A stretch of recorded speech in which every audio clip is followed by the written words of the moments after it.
Alors le CE1D, cette année, donc ce sera le CE1D 2025 comme chaque année, suscite beaucoup de craintes. C'est souvent le premier examen sérieux que passent chez nous les étudiants du secondaire.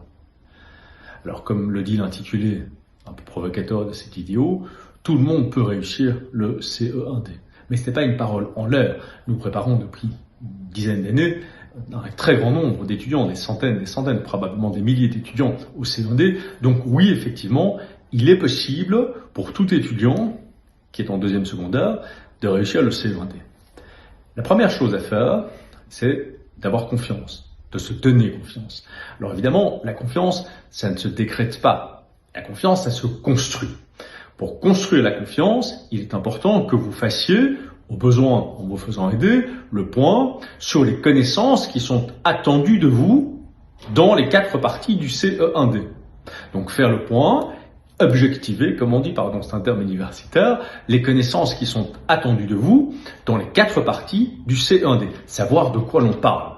C'est la première étape, je dirais, fondamentale sur la construction de cette confiance. Quand vous aurez éclairci ce point, vous pourrez passer au deuxième point, qui est de faire encore un terme un peu universitaire, vraiment désolé, la cartographie de vos connaissances. Donc vous aurez identifié ce qui doit être connu, et bien vous allez déterminer ce qui, dans ce qui doit être connu, est déjà connu par vous.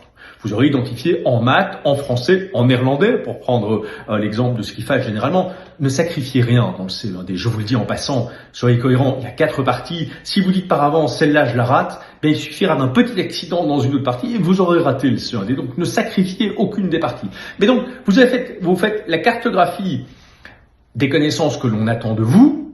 Ensuite, toujours en vous faisant le cas échéant aider, vous allez faire la cartographie de ce que vous connaissez déjà. Et enfin, c'est le troisième point fondamental, mais qui découle à ce moment-là naturellement des 2 précédents. Quand vous serez passé par ces 2 étapes, eh bien, vous pourrez combler vos lacunes. C'est-à-dire, vous pourrez travailler de manière organisée, sans stress, en prenant le temps, les carences éventuelles que vous aurez identifiées.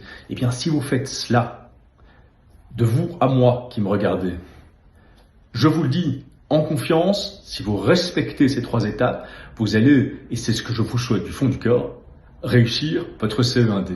Et la réussite de ce CE1D sera un tremplin dans votre scolarité qui vous mènera à vos réussites de demain. C'est tout le bien que je vous souhaite.